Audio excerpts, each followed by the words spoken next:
Saviez-vous qu'il y a des choses puissantes que vous pouvez faire au lieu de marcher qui pourraient vous aider à vivre plus longtemps? La marche a toujours été une étalon or pour une bonne santé et pour une bonne raison. Mais à mesure que nous vieillissons, la marche peut devenir plus difficile, que ce soit de l'arthrite, des problèmes d'équilibre, de la fatigue ou tout simplement des douleurs. Et certaines personnes finissent par penser, si je ne peux pas marcher comme je le faisais, je dois prendre du retard. Mais voici la vérité, bien que marcher est génial, ce n'est pas le seul moyen de rester fort, mobile et net. En fait, les médecins ont révélé 5 habitudes alternatives qui, lorsqu'elles sont pratiquées, peuvent être tout aussi puissantes, sinon plus, en ce qui concerne la longévité. Dans cette vidéo, nous vous guiderons à travers 5 choses que vous pouvez faire au lieu de marcher qui soutiennent votre cœur, vos muscles et même votre cerveau. Ce ne sont pas des routines à fort impact ou des plans de fitness écrasantes. Ce sont des habitudes simples et réalisables que vous pouvez intégrer dans votre vie quotidienne, dans votre salon, sur votre porche ou même assis sur votre chaise.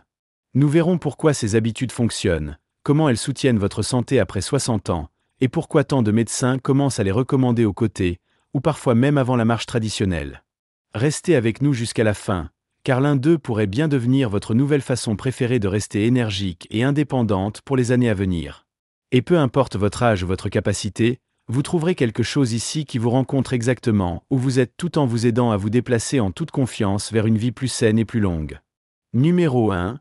Une habitude d'étirement qui maintient votre corps en mouvement. Vous n'avez pas à parcourir des kilomètres chaque jour pour garder votre corps souple, équilibré et fort. Parfois, la meilleure chose que vous puissiez faire est de ralentir et d'étirer doucement, intentionnellement et de manière cohérente. Les médecins ont constaté que l'étirement de 10 à 15 minutes par jour peut améliorer considérablement la flexibilité, réduire la raideur et soutenir une meilleure posture et circulation, en particulier chez les personnes âgées qui passent plus de temps à s'asseoir ou à se déplacer prudemment. Lorsque vous étirez votre corps, vous ne travaillez pas seulement vos muscles. Vous allongez le tissu qui les relie. Vous ouvrez vos articulations. Vous gardez le sang qui coule librement à travers vos membres et aidez vos nerfs éveillés et réactifs. Et la meilleure partie, l'étirement est quelque chose que vous pouvez faire dans presque n'importe quel espace à tout moment sans équipement ni impact sur vos articulations. Disons que vous vous réveillez et que vous faites un pain d'épaule doux. Ensuite, vous élevez vos bras lentement au-dessus, tirez et respirez. Vous vous pliez doucement sur le côté, puis vers l'avant, seulement pour autant que ce soit confortable.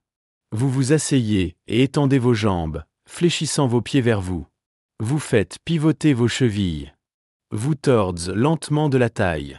Ce ne sont pas de grands mouvements dramatiques, mais au fil du temps, ils débloquent votre amplitude de mouvement et vous empêchent de vous rassifier au fil des années. J'ai rencontré une fois une femme du nom de Doris, 79 ans, qui m'a dit que son secret pour ressentir 20 ans plus jeune s'étendait le matin. « Je ne marche pas comme je le faisais », a-t-elle déclaré. « Mais je m'éloigne mieux maintenant que je ne l'ai fait il y a 10 ans parce que je m'étire. » Elle l'a fait partie de sa routine de café.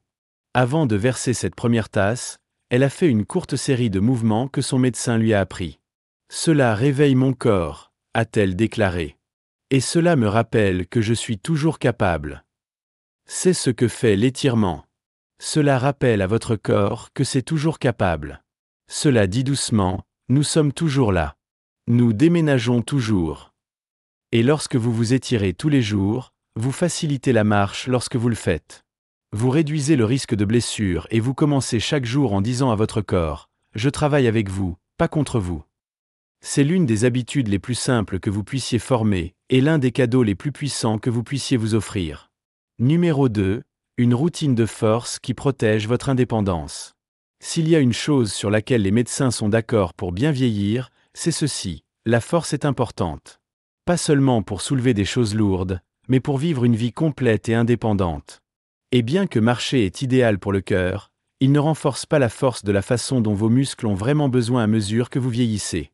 C'est pourquoi l'entraînement en résistance, en utilisant des poids légers, des bandes de résistance, ou même votre propre poids corporel, est l'une des choses les plus intelligentes que vous puissiez faire au lieu de marcher, surtout après 60 ans. Pourquoi ? Parce qu'après 60 ans, votre masse musculaire commence naturellement à décliner. C'est un processus appelé sarcopénie, et à moins que vous ne travailliez activement contre lui, il devient plus rapide à chaque décennie qui passe. Moins de muscles signifie moins de force, moins d'équilibre et moins de capacité à faire les petites choses comme se lever d'une chaise, transporter des produits d'épicerie ou vous attraper d'une chute. L'entraînement en force n'a pas à être compliqué. Il peut ressembler à l'utilisation de 2 canettes de soupe pour faire des boucles de biceps tout en regardant la télévision ou en faisant quelques squats de votre chaise de cuisine, ou en utilisant une bande de résistance pour appuyer vos bras vers l'avant ou vers l'extérieur tout en s'asseyant. Ces petits mouvements, effectués régulièrement, disent à votre corps « Gardez le muscle. J'en ai encore besoin ». Je connaissais une fois un homme nommé Karl, 82 ans, qui avait cessé de marcher en raison de la douleur de la hanche. Pendant un certain temps, il craignait de se diriger vers un fauteuil roulant. Mais son médecin lui a donné une simple routine de force, à seulement 15 minutes par jour, en utilisant des bandes de résistance tandis qu'elle était assise. 3 mois plus tard, il se levait de sa chaise sans utiliser ses mains. 6 mois plus tard, il montait à nouveau les escaliers, pas rapide, mais avec force et avec fierté. La force vous donne des options. Cela vous donne le contrôle. Cela rend les tâches quotidiennes plus faciles, plus sûres et plus agréables. Et voici quelque chose que la plupart des gens ne connaissent pas. Le muscle aide également à réguler la glycémie, à améliorer le sommeil et à soutenir la fonction cérébrale. Donc, lorsque vous renforcez votre corps, vous renforcez bien plus que vos bras et vos jambes. La clé est la cohérence. Vous n'avez pas besoin de soulever des poids lourds ou de rejoindre un gymnase. Il vous suffit de dire à vos muscles tous les jours, vous comptez toujours. Et quand vous le ferez, ils répondront. Ils resteront avec vous. Ils vous feront avancer plus fort, plus stable et plus confiant à chaque étape que vous faites ou ne pas faire. Si vous regardez toujours cette vidéo et que vous trouvez ces idées précieuses, veuillez commenter numéro 2 ci-dessous pour me faire savoir que vous êtes ici. Et si vous ne vous êtes pas encore abonné, je vous recommande de vous abonner et d'allumer la cloche afin que vous ne manquiez aucune vidéo. Votre soutien nous aide à continuer à créer un bon contenu pour vous informer et vous inspirer. Maintenant, allons de l'avant. Numéro 3, une pratique respiratoire qui se renforce de l'intérieur. La plupart des gens ne réalisent pas à quel point le pouvoir vit dans le souffle. Nous le prenons pour acquis, c'est automatique, constant, toujours là. Mais à mesure que vous vieillissez, votre capacité pulmonaire se rétrécit naturellement. Votre paroi thoracique devient plus rigide. Votre diaphragme perd de la force. Et à moins que vous ne travailliez activement pour garder vos muscles respiratoires engagés, cette baisse lente s'additionne. Vous pouvez commencer à vous sentir au-dessous de la marche à l'étage ou même après de longues conversations. Vous remarquerez peut-être plus de tension dans votre poitrine, des respirations plus peu profondes, plus de fatigue. C'est pourquoi les médecins recommandent désormais une respiration profonde et intentionnelle comme une habitude quotidienne de santé, qui peut rivaliser avec la marche dans ses avantages, en particulier pour les personnes âgées. Les exercices de respiration aident de 3 manières essentielles. Ils améliorent l'échange d'oxygène, réduisent le stress sur le cœur et calment le système nerveux. Une simple routine peut inclure de s'asseoir confortablement, plaçant une main sur votre poitrine et une sur votre ventre, puis inhalant lentement par le nez pendant un compte de 4. Tenez un instant, puis expirez par la bouche pour un compte de 6. Répétez ceci pendant 5 à 10 minutes par jour. Cela peut sembler trop simple pour faire une différence, mais au fil du temps, il peut réduire la pression artérielle, réduire l'anxiété et augmenter votre endurance. J'ai rencontré une femme nommée Norma, 85 ans, qui avait cessé de marcher dehors à cause de l'essoufflement. Elle se sentait gênée, comme si ses poumons s'étaient retournés contre elle. Son médecin a recommandé une routine de respiration quotidienne pour recycler son diaphragme et calmer son système. Au début, elle a dit que c'était idiot, juste assis là à respirer. Mais 2 semaines plus tard, elle a remarqué qu'elle dormait mieux. 1 mois plus tard, elle a grimpé les marches de son Porsche avant sans avoir à s'arrêter. Je ne pensais pas que la respiration pourrait être de l'exercice, a-t-elle déclaré. Mais j'avais tort. C'est un médicament. Et elle a raison. La respiration profonde stimule le nerf vague, ce qui calme le corps et réduit l'inflammation. Il aide à déplacer le liquide lymphatique, soutient la digestion et augmente la mise au point. Et contrairement à la marche, c'est quelque chose que vous pouvez faire même lorsque vous êtes malade, douloureux ou coincé au lit. La beauté de la respiration est qu'elle est toujours disponible. Cela ne coûte rien. Il ne nécessite aucun espace, et il vous rencontre là où vous êtes, que vous soyez fort ou fatigué, debout ou couché, inquiet ou paisible. C'est votre outil intégré pour réinitialiser, renforcer et se reconnecter. Donc, si la marche se sent hors de portée aujourd'hui, prenez place, inspirez lentement, expirez pleinement et rappelez-vous que vous contrôlez toujours votre santé, une respiration à la fois. Numéro 4. Une routine d'équilibre qui protège votre avenir. La plupart des gens ne pensent pas à leur équilibre avant de commencer à le perdre. Mais la vérité est que l'équilibre est l'une des clés les plus essentielles et les plus négligées pour vivre indépendamment à mesure que vous vieillissez. Les chutes sont la première cause de blessures graves chez les personnes âgées. Et ils ne se contentent pas de meurtrir votre corps, ils mèchent votre confiance. Après une chute, même mineure, il est courant de devenir plus prudent, plus hésitant, plus sédentaire. Et cela conduit à une spirale, moins de mouvement, moins de force et même un équilibre plus faible. Mais voici la bonne nouvelle, l'équilibre est une compétence. Et tout comme la force, il peut être entraîné, amélioré et maintenu, souvent avec seulement quelques minutes par jour. Les médecins recommandent désormais une formation en équilibre douce comme l'une des habitudes quotidiennes les plus puissantes pour les personnes âgées qui souhaitent rester droites, indépendantes et sans blessures. Ces mouvements ne sont pas compliqués, et ils ne nécessitent pas d'équipement sophistiqué. Vous pourriez commencer par vous tenir simplement près d'un comptoir ou d'une chaise robuste, de soulever un pied légèrement du sol et de tenir 10 secondes, puis commuter les côtés. Ou vous pouvez essayer de déplacer lentement votre poids d'un pied à l'autre tout en gardant votre torse stable. Des versions plus avancées pourraient inclure le talon debout ou la pratique de la marche au ralenti. Et si vous y êtes ouvert, une classe comme le tai chi ou le yoga doux peut offrir un excellent travail d'équilibre à faible impact avec des avantages sociaux et mentaux supplémentaires. Je me souviens d'un homme du nom de Joseph, 81 ans, qui avait commencé à éviter les escaliers après un appel de près sur son Porsche. Il n'est pas tombé, mais il a presque fait, et cela l'a presque secoué. Sa fille lui a acheté une planche d'équilibre et il a commencé à faire de courts exercices chaque matin dans ses chaussettes. Après quelques semaines, il m'a dit « Je n'ai plus peur de mon Porsche ». C'est ce que la formation d'équilibre vous rend en retour, pas seulement la coordination, mais la confiance. Et ça ne s'arrête pas simplement. Il améliore la posture, la résistance au cœur, la stabilité de la cheville et même la focalisation. Votre corps devient plus conscient de sa place dans l'espace. Vous commencez à vous déplacer avec l'intention plutôt que la peur. Et cette confiance silencieuse apparaît dans tout, de l'atteinte de l'étagère supérieure à la position debout dans la douche à la promenade à travers une foule sans hésitation. Si la marche est difficile pour vos articulations ou si vous essayez d'éviter un revers, le travail d'équilibre pourrait être votre meilleur allié. Il vous maintient sur vos pieds, aiguise votre conscience et restaure la confiance silencieuse que vous aviez autrefois dans votre propre corps. Non pas parce que vous essayez de prouver quoi que ce soit, mais parce que vous voulez toujours vivre selon vos conditions.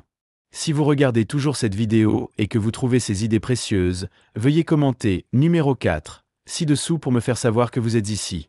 Et si vous ne vous êtes pas encore abonné, je vous recommande de vous abonner et d'allumer la cloche afin que vous ne manquiez aucune vidéo. Votre soutien nous aide à continuer à créer un bon contenu pour vous informer et vous inspirer. Maintenant, allons de l'avant. Numéro 5. Une routine cérébrale qui vous maintient vif et engagé. Votre cerveau est un muscle, et comme tout muscle, il a besoin d'une stimulation régulière pour rester fort. Après l'âge de 60 ans, de nombreuses personnes remarquent des changements subtils de mémoire, d'attention ou de résolution de problèmes. C'est normal. Mais ce qui n'est pas souvent discuté, c'est à quel point l'engagement mental quotidien peut être puissant pour ralentir le déclin cognitif et même établir de nouvelles connexions neuronales bien dans les années 80 et au-delà. Vous n'avez pas besoin de résoudre des problèmes mathématiques ou de mémoriser la poésie. L'objectif n'est pas de devenir un universitaire. C'est pour rester engagé, défier votre cerveau juste assez pour le garder curieux, actif et alerte. Cela pourrait ressembler à faire un mot croisé chaque matin, en jouant à des jeux de mots avec des amis, en apprenant à utiliser une nouvelle technologie, en lisant un chapitre d'un livre que vous n'avez jamais lu auparavant, ou mieux encore, en discutant avec quelqu'un d'autre. Les médecins et les chercheurs ont découvert que les personnes qui défient constamment leur cerveau, en particulier celles qui combinent les tâches mentales avec l'interaction sociale, ont un risque significativement plus faible de déclin cognitif. Et plus vous commencez plus tôt cette habitude, plus vous bénéficiez davantage au fil du temps. Je connaissais une femme du nom de Thelma, 86 ans, qui n'a jamais terminé ses études secondaires mais dirigeait une maison serrée et a élevé 5 enfants. Une fois que son mari est décédé, elle s'est sentie seule et sans attache. Son petit-fils lui a obtenu une tablette et lui a montré comment jouer à des jeux de mémoire dessus. Elle a ensuite rejoint un petit groupe qui a fait des anecdotes hebdomadaires à la bibliothèque. Elle m'a dit une fois, « Je ne gagne pas toujours, mais mon cerveau se sent éveillé à nouveau. » C'est la clé, se sentir éveillé, avoir l'impression de grandir, toujours en apprenant, toujours partie de quelque chose. Lorsque votre cerveau est engagé, votre humeur s'améliore, votre énergie augmente et même votre santé physique suit parce que la motivation, le mouvement et la mémoire sont plus connectés que les gens ne le pensent. Donc, si la marche n'est pas sur la table aujourd'hui, demandez-vous à la place, ai-je défié mon cerveau aujourd'hui? Ai-je lu quelque chose, résoudre quelque chose, créer quelque chose ou partager quelque chose de nouveau? Ces petites actions peuvent ne pas vous faire transpirer, mais elles renforcent votre sens de soi. Ils vous rappellent que vous êtes toujours là, pas simplement survivre, mais en pensant, en choisissant, en participant. Et peut-être, juste peut-être, que le puzzle quotidien ou le chat de l'après-midi fait plus pour votre longévité que vous ne le pensez. Parce que vivre à 100 ne consiste pas seulement à bouger votre corps. Il s'agit de garder votre esprit pleinement en vie pendant que vous le faites. Pensées finales. À ce jour, vous avez probablement réalisé quelque chose d'important. Vivre une vie longue et saine, ce n'est pas seulement marcher. Il s'agit de mouvement, oui, mais aussi de l'immobilité, de la respiration, de l'intention. Il s'agit de se présenter pour vous d'une manière qui se sent douce, faisable et profondément significative. Ces 5 habitudes quotidiennes, étendues, entraînement en force, exercice de respiration, travail d'équilibre et stimulation cérébrale, ne sont pas seulement des alternatives à la marche. Ce sont des piliers de longévité à part entière. Chacun prend en charge une autre partie de vous. Ensemble, ils créent une base pour la force, la clarté et la confiance qui peuvent vous transporter à travers vos années 70, 80 et bien au-delà. Alors, demandez-vous, lequel de ces COUD vous commencez aujourd'hui? Pas la semaine prochaine. Pourriez-vous faire quelques rouleaux d'épaule avant le petit déjeuner? Pourriez-vous soulever une boîte de soupe ou vous asseoir un peu plus droit lorsque vous respirez profondément? Pourriez-vous jouer à un jeu de cartes, appeler un ami ou vous tenir debout sur un pied tout en vous brossant les dents? Vous n'avez pas à faire les 5 en même temps. Commencez par un, faites-le le vôtre et construisez à partir de là. Parce que le chemin vers 100 n'est pas pavé en kilomètres parcourus. Il est construit sur des choix quotidiens faits avec soin. Et plus vous prenez possession de ces choix, plus votre corps et votre esprit répondront avec force, grâce et vitalité. Le vieillissement n'est pas quelque chose à résister. C'est quelque chose pour s'engager activement, doucement et avec un grand respect pour tout ce que vous avez porté. Votre santé n'a pas à diminuer simplement parce que le calendrier avance. Et votre joie n'a pas à rétrécir simplement parce que votre rythme ralentit. Vous avez encore tellement de vie à venir. Tant de moments à réclamer. Tant de façons de s'occuper de vous-même, pas avec force, mais avec amour. Merci de vous joindre à nous aujourd'hui. Nous aimerions avoir de vos nouvelles. Laissez un commentaire ci-dessous et partagez une chose que vous avez apprise aujourd'hui et comment vous prévoyez de l'utiliser dans votre vie. Vos pensées sont importantes pour nous, alors n'hésitez pas à les partager. La lecture de vos commentaires nous donne une grande motivation et des encouragements. Si vous avez apprécié cette vidéo et l'avez trouvée utile, veuillez souscrire, vous abonner et partager. Votre soutien nous aide à continuer à créer un bon contenu pour vous informer et vous inspirer. Merci d'avoir regardé, et nous avons hâte de vous voir dans la prochaine vidéo.